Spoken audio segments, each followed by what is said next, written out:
ముందుగా మీకు మీ కుటుంబ సభ్యులందరికీ శ్రీ విశ్వావసునామ సంవత్సర శుభాకాంక్షలు. మా ఇంట్లో పండగంటే ముందు రోజే సందడి మొదలైపోతుంది. తెచ్చిన సామాగ్రిని అంతట్లో అందులోనే బంతిపూలని ఏ సైజుకి ఆ సైజు మా అత్త అయితే ఓపికగా అంతా చక్కగా సపరేట్ చేసి ఎక్కడ పెట్టాలో అక్కడ పెట్టేసింది. పని అంతా అయిపోయిన ఆ రాత్రి ఇక మేము దండలు గుచ్చడం అయితే మొదలు పెట్టేశాము. 11 అయిపోయింది. మొత్తం పని అంతా అయ్యేటప్పటికి ఎంతైనా మన చేతి మనం చేసింది ఆ సంతోషం సంతృప్తి వేరు. నాకైతే చాలా చాలా హ్యాపీగా అనిపించింది. ఇక నేనైతే అర్లీగా ఆ రోజు ఉదయాన్నే లేచేసి ద్వారబంధాలకు పసుపు కుంకుమతో అలంకరించేసి మన సింహద్వారాన్ని బంతిపూలతో చక్కగా అలంకరించి లక్ష్మీదేవికి అయితే స్వాగతం చెప్పేశానండి. చూడండి ఎంత నిండుగా కనిపిస్తుందో, ఎంత అందంగా ఉన్నారో కదా. ఇక అయితే చకచకా ప్రసాదాల కోసం అయితే మాత్రం స్టవ్ అంతా నీట్గా క్లీన్ చేసేసుకొని పరమాన్నం కోసం ఇత్తడి పాత్రని పసుపు కుంకుమతో అలంకరించేసి వెంటనే ఇంకా స్టవ్ మీద పెట్టేసుకొని అగ్నిదేవుడికి ఒక నమస్కారం చేసుకొని స్టవ్ని అయితే వెలిగించేసాను అన్నమాట.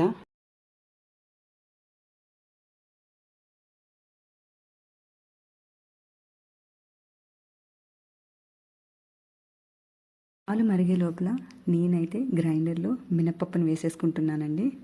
అలాగే అసలు సిసలైనది ఉగాది పచ్చడిని అలా ఎలా మర్చిపోతాను చెప్పండి. ఉగాది పచ్చడి కోసం నేనైతే మామిడికాయని తురుము పెట్టేసుకున్నాను. అట్టిపండును అలాగే ద్రాక్షని వేపపుని చక్కగా కడిగేసి పెట్టేసుకున్నాను. ఈలోగా మా అత్తయ్య ముందు రోజు ఉన్న పూలను పూజ గదిలో నుంచి శుభ్రపరుస్తున్నారు. అలాగే వెండి పాత్రలన్నింటినీ కూడా చక్కగా తోమేసి క్లీన్ చేసి పెట్టేస్తున్నారు. చూడండి ఎంత చక్కగా ముగ్గులతో పూజ గదిని అంతటిని అలంకరించి పెట్టారు.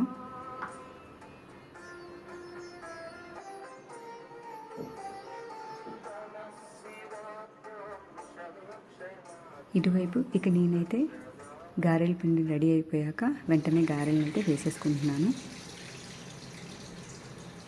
చకచకా ఒక్కొక్కటిగా మొత్తం అన్నీ ఫ్రై చేసేసుకున్నాను. మొత్తానికి పులిహోర, పరమాన్నం, ఉగాది పచ్చడి, గారెల్ని సిద్ధమైతే చేసేసుకున్నానండి ప్రసాదానికి. ఇక పూజని ప్రారంభించేశాము. ఇక మేమైతే పూజను ప్రారంభించాం.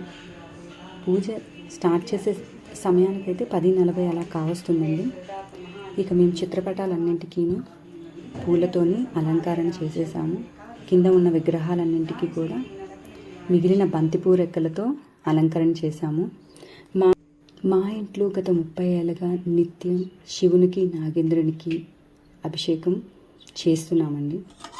నిత్యం అభిషేకం అష్టోత్తర శతనామావళితో తేనె, పంచదార, పాలు కలిపిన పాలతో అభిషేకం చేస్తూ ఉంటాం మేము. నేనైతే శతనామాలు చదువుతుంటే మా అత్తయ్య పాలు పోస్తూ ఉన్నారు.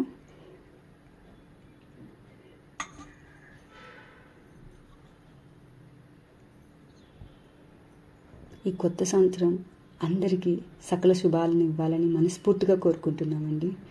మా అత్తయ్య అయితే ఈ కొత్త సంవత్సరం చాలా బాగా జరగాలని అయితే దండం పెట్టేసుకున్నారు. మా ఛానల్ అభివృద్ధిలోకి రావాలని గట్టిగా దండం పెట్టుకున్నాను అయితే నేనైతే చెప్పేశాను. ఇక భాగ్యవర్ధనాయ నమః, ఓం భవభీతిహరాయ నమః, తక్షకాయ నమః, త్వరితగమ్యాయ నమః, తమోరూపాయ నమః, ధరణీకాయ నమః, ధరణీధరాయ నమః, ఓం కశ్యపాత్మజాయ నమః, ఓం కాలరూపాయ నమః, సర్వదారాయ నమః, నిరాశాయ నమః, నిరంజనాయ నమః, ఓం ఐరావతాయ నమః, శరణ్యాయ నమః, సర్వదాయకాయ నమః, ధనంజనాయ నమః, లోకత్రయాధీశాయ నమః పెట్టుకొని శతనామాన్ని సంపూర్ణం చేసుకున్నాము. ప్రదాయకాయ నమః, వనచరాయ నమః, ఓం వంశవర్ధనాయ నమః, ఓం వాసుదేవ సైనాయ నమః, ఓం కర్కోటకాయ నమః, శ్రేష్ఠాయ నమః, ఓం శాంతాయ నమః. తరువాత ఇక మా బాల్కనీలో ఉన్న తులసమ్మకి అయితే తులసి మంత్రోచ్చారణతో దీపం వెలిగించి ధూపాన్ని చూపిస్తున్నాను. దీపధూప నైవేద్యంతో తులసమ్మ పూజనైతే ఇలా ముగించేశాము. ఇక మా అత్తయ్య సూర్యభగవానునికి రాగి పాత్రలో పసుపు, కుంకుమ, అక్షింతలు, పూలతో నిండిన నీటిని సమర్పిస్తూ ప్రార్థిస్తున్నారు. తర్వాత మేము పూజ గదిలో కొబ్బరికాయను కొట్టి దీపధూప నైవేద్యాన్ని సమర్పించి హారతిని అయితే ఇలా చేసామన్నమాట. ఆ హారతిని పిల్లల కళ్ళకు కూడా అద్దించి మేమైతే ఈ కొత్త సంవత్సరాన్ని ఇలా ఆధ్యాత్మికంగా ఉత్సాహంతో ప్రారంభించాం.